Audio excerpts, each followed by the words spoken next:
الناس كلها نفسها تفهم ايه علاقة الدولار بالذهب، مين بيأثر على مين، واحنا حالنا ايه في النص. تعالوا نشرح كل ده بشويش وبالتفاصيل، ورقة وقلم ومن اول السطر. معاكم دكتور ياسر الطويل في الجواهرجي.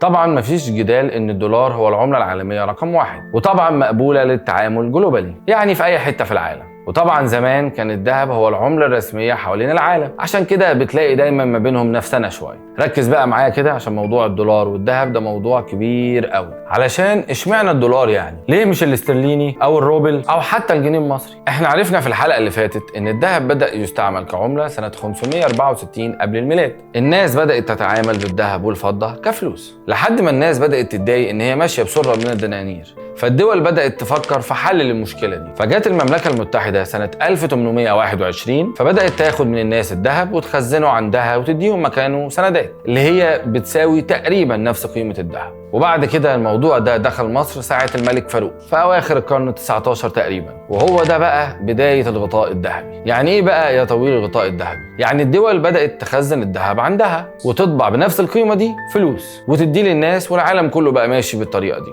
بس موضوع الغطاء الذهبي ده ما كملش كتير، عشان حصلت الحرب العالمية الأولى من 1914 لحد 1918 تقريبا. وطبعا حرب يعني تكاليف مهولة وتوقف حركة الإنتاج، وطبعا بقى في توسع في الإصدار النقدي، فالدول بدأت تصدر العملات من غير ما تغطيها بذهب. وطبعا هتقول لي يا طويل ما يرجعوا الغطاء الذهبي تاني، بس لا، ازاي؟ هبت علينا أزمة الكساد الكبير، والدنيا ساعتها كانت خربانة خالص، بطالة بقى، وحركة التجارة العالمية تعطلت خالص. فتبدأ الدول الكبرى تقول لا، الغطاء الذهبي ده مش عاجبنا يا عم. وجت بقى سنة 1931 وتخلت المملكة المتحدة عن الغطاء الذهبي ده تماما. يعني ايه؟ يعني بقت تطبع فلوس اكتر بكتير من الذهب اللي هي مخزناه. وكل ده طبعا كان ليه تبعيات، وهي ان باقي الدول الكبرى عملت نفس الموضوع اللي عملته المملكة المتحدة، واتخلت هي كمان عن الغطاء الذهبي وبدأت تطبع فلوس بزيادة جدا. ما عدا مين؟ أمريكا طبعا. فكان الدولار هو العملة الوحيدة اللي لسه ماشية بموضوع الغطاء الذهبي.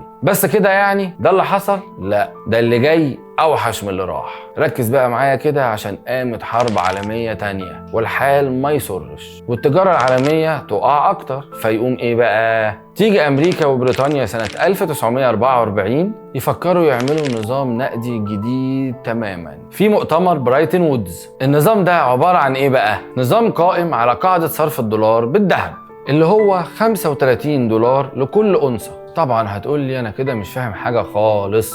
الجواهرجي يفهمك. يعني أمريكا هي الدولة اللي هتخزن الذهب وتطبع مكانه دولارات وتديه للدول التانية كلها مكان الذهب. بسبب النظام ده يتحول الدولار للعملة الرسمية للتداول، لأنه بقى يقوم بوظيفة الذهب. بس الحكاية ما تخلصش على كده، وأمريكا تدخل حرب فيتنام سنة 1964. وطبعا هتكون عايزة إيه؟ حرب يعني فلوس، فتطبع دولارات كتير من غير أي غطاء ذهبي. فكمية الدولارات اللي موجودة في بنوك الدول التانية بقت أكبر وأكتر من حجم الذهب اللي موجود في أمريكا.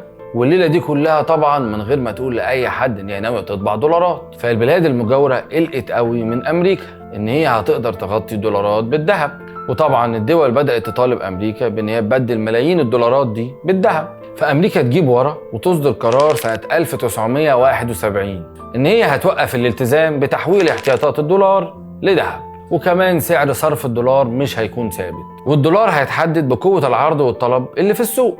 ويفضل الدولار هو العملة الرسمية للتداول حول العالم، ويفضل الذهب بيتسعر بالدولار. ومن ساعتها الدولار والذهب علاقتهم وثيقة، فانهيار أي واحد فيهم بيأثر على التاني بالإيجاب. بالبلدي كده، الدولار لو انهار الذهب بيعلى، ولو الطلب على الدولار زاد سعر الذهب بيقل. طبعا الكلام ده بره، مش عندنا احنا هنا خالص. ليه بقى؟ نحن نختلف عن الآخرون طبعا، لأن احنا عندنا عامل جديد فرض نفسه وبقوة، اللي هو تغيير سعر صرف الدولار مقابل الجنيه. فانت عندك دلوقتي سعر الأونصة في البورصة زاد من 1500 دولار لتقريبا 2000 دولار، يعني حوالي 500 دولار تقريبا. زائد ان سعر صرف الدولار قدام الجنيه زاد من 18 جنيه ل 30 جنيه تقريبا. فانت بدل ما السعر يزيد عليك 500 دولار في 18، هو زاد 500 دولار في 30، يعني تقريبا ضعف الزيادة العالمية. السؤال هنا اللي الناس دايما بتسأله، ايه التوقعات الجاية لسعر الذهب؟ السعر هيغلى ولا هيقل؟ الجواهرجي هنا هيقولك بما ان في حرب اقتصادية قوية جدا على الدولار، فكل الناس والدول بقوا خايفين جدا من امتلاكهم للدولار. فالحل هو الرجوع للملاذ الآمن اللي هي العملة الأساسية الذهب. فالطلب طبعا بيزيد على الذهب، فالسعر يحصل له ايه؟ يزيد هو كمان. وده مش كلامي انا، ده كلام المختصين حوالين العالم. كان معاكم دكتور ياسر الطويل في الجواهرجي.